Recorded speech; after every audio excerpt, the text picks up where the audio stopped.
چیزیں جڑی ہوئی ہیں نا، تو کیا یہ خود بخود بن سکتا ہے یا اس کو کسی نے بنایا ہے؟ اگر بنایا تو بولتے بنایا ہے، بنایا ہے کسی نے؟ مجھے ایک بات بتاؤ، جس رب نے بنایا ہے انسان کو، اس نے کسی مقصد کے تحت بنایا ہے یا بغیر کسی مقصد کے بنایا ہے؟ جو لوگ یہ کہتے ہیں کہ مرنے کے بعد زندگی ختم، کوئی آخرت نہیں ہے، اس کا مطلب یہ ہوا کہ اللہ نے، خدا نے انسان کو کسی خاص مقصد کے تحت نہیں بنایا۔ کوئی حساب و کتاب نہیں ہے، کوئی سوال نہیں ہے آخرت میں،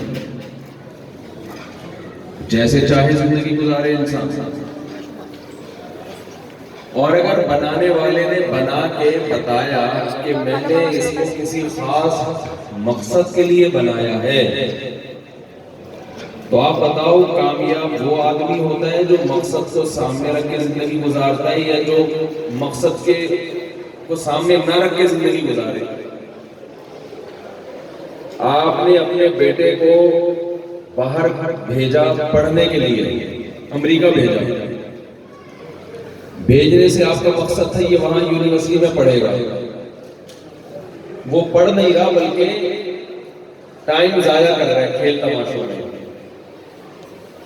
تو باپ کا سارا پیسہ اس نے کھیل تماشوں میں اڑا دیا، تو آپ اس کو کامیاب بولو گے یا ناکام بولو گے؟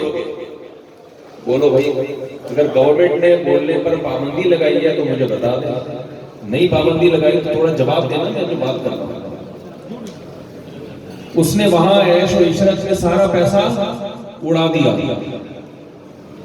اب ایک آدمی کہہ رہے ہیں یہ کامیاب ہے، دوسرا کہہ رہے ہیں ناکام ہے، دونوں میں بحث ہو رہی ہے۔ جو کہہ رہے ہیں ناکام ہے وہ کہہ رہے ہیں اس کو باپ نے جس کام کے لیے بھیجا تھا وہ کام اس نے نہیں کیا ہے بھائی، اور سارا پیسہ بھی باپ کا اس نے ختم کر دیا۔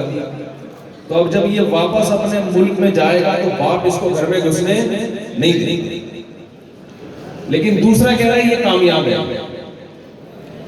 دلیل یہ دے رہا ہے کہ کتنا کھا رہا ہے، پی رہا ہے، انٹرٹینمنٹ ہے، کھیل کود، لائف کو انجوائے کر رہا ہے، یہ فلم دیکھنے بھی جاتا ہے، یہ لڑکیوں سے گپ شپ بھی لگا رہا ہے، یہ نائٹ کلبوں میں بھی جا رہا ہے، یہ شراب بھی پی رہا ہے، اس کی زندگی بڑی مزے کی زندگی ہے، اس لیے یہ ناکام نہیں ہے بلکہ کامیاب ہے۔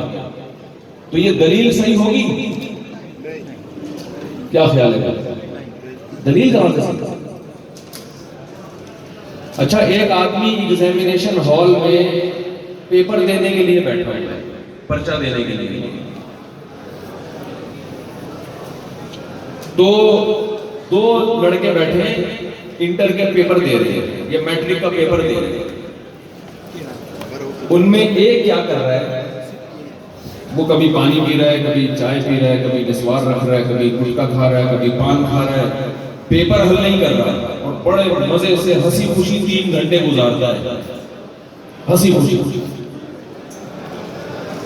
دوسرا ٹینشن میں آیا ہے، اس کے پسینے چھوٹ رہے ہیں اور وہ مکمل پرچہ لکھنے کی کوشش میں لگا ہوا ہے کہ 3 گھنٹے کے اندر اندر میں اس پیپر کو مکمل کر لوں۔ اب ایک آدمی نے کہا یہ جو پہلا آدمی ہے نا، پہلا آدمی جو پیپر حل کرنے میں نہیں لگا ہوا، یہ کامیاب ہے، اس لیے کہ یہ چائے بھی پی رہا ہے، بوتل بھی پی رہا ہے، گٹکا بھی کھا رہا ہے، پان بھی کھا رہا ہے، نسوار بھی کھا رہا ہے، اپنی مرضی سے 3 گھنٹے گزار رہا ہے۔ تو جو اپنی مرضی سے ٹائم گزارتا ہے وہ کامیاب ہوتا ہے، اور دوسرے کو دیکھو کتنی ٹینشن میں ہے، پسینے چھوٹ رہے ہیں، تو اس کے پسینے کو دیکھ کر کسی نے کہا یہ ناکام ہے۔ تو بتاؤ یہ بات صحیح ہوگی غلط ہوگی؟ بھائی بات یہ ہے کہ یہ جو ایگزامینیشن ہال میں جس کے پسینے چھوٹ رہے ہیں یہ اپنے مقصد کو فوکس کر رہا ہے کہ مجھے یہاں پان گٹکا کھانے کے لیے نہیں بٹھایا، یہ دیکھنے میں ناکام لگ رہا ہے مگر حقیقت میں کامیاب ہے۔ دیکھو بھائی میں بات کو ختم کرتا ہوں، بس تھوڑی دیر کے لیے کبھی تنہائی میں بیٹھ کے یہ سوچ لیں کہ اللہ نے، اگر ہم اللہ نے بنائے ہیں ہم خود بخود بن گئے ہیں نا، تو پھر ہمیں کچھ سوچنے کی ضرورت ہی نہیں ہے کہ ہم دنیا میں کیوں آئے، کیونکہ جو کام آٹومیٹیکلی خود بخود ہوتا ہے اس کی کوئی ریزن اور وجوہات نہیں ہوتی۔ گلاس میرے ہاتھ سے گر کے خود بخود ٹوٹ جائے تو وجہ نہیں بتائی جاتی کہ کیوں ٹوٹا ہے۔ سمجھ رہے ہیں کہ نہیں؟ سب اوری پشتو بولتے ہیں نا، اوری سنائی دے رہے کہ نہیں سنائی دے رہے؟ سنائی دے رہا اور جی تو جو کام آٹومیٹیکلی ہو رہا ہوگا، خود بخود ہو رہا ہوگا، اس کی ریزن اور وجوہات تلاش نہیں کی جاتی۔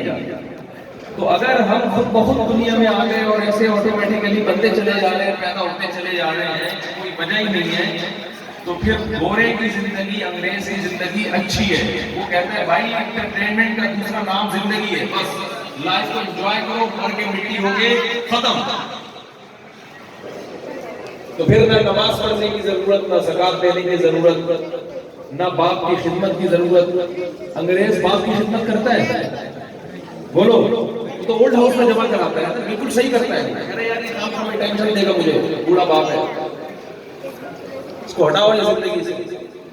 بوڑھی ماں ہے، انہوں نے اولڈ ہاؤس بنایا ہے ان کے لیے، بلکہ وہ سرے سے باپ ہی کی ٹینشن ختم کر دی، نکاح کی ٹینشن ختم کر دی انہوں نے۔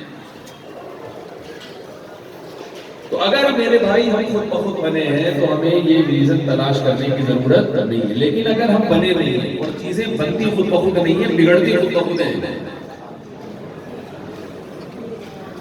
تو بنانے والا اگر کوئی ہے وہ یقیناً ہے، تو پھر اگر اس بنانے والے نے کوئی وجہ بیان ہی نہیں کی ہے کہ میں نے کیوں بنایا، تو ہمیں اجازت ہے کہ ہم اپنی منمانی زندگی گزاریں۔ اس نے ہمیں ویسے ہی پیدا کر کے چھوڑ دیا ہمیں، لیکن قرآن میں اللہ یہ کہتا ہے کہ میں ایسے کام کرتا نہیں۔ ذَلِكَ ظَنُّ الَّذِينَ كَفَرُوا، یہ کافر کا میرے بارے میں خیال ہے کہ میں نے ویسے ہی پیدا کیا ہے۔ اللہ فرماتے ہیں ایسا نہیں ہے، میں نے تمہیں پیدا کیا ہے لِيَبْلُوَكُمْ أَيُّكُمْ أَحْسَنُ عَمَلًا، تمہیں کھانا کھانے کے لیے، لائف کو انجوائے کرنے کے لیے اور مزے اڑانے کے لیے پیدا نہیں کیا، میں نے تمہیں پیدا کیا ہے لِيَبْلُوَكُمْ، وہ تمہیں آزمانا چاہتا ہے، أَيُّكُمْ أَحْسَنُ عَمَلًا، کس کا عمل سب سے اچھا ہے۔ سمجھ میں آ رہی ہے بات کہ نہیں آ رہی ہے؟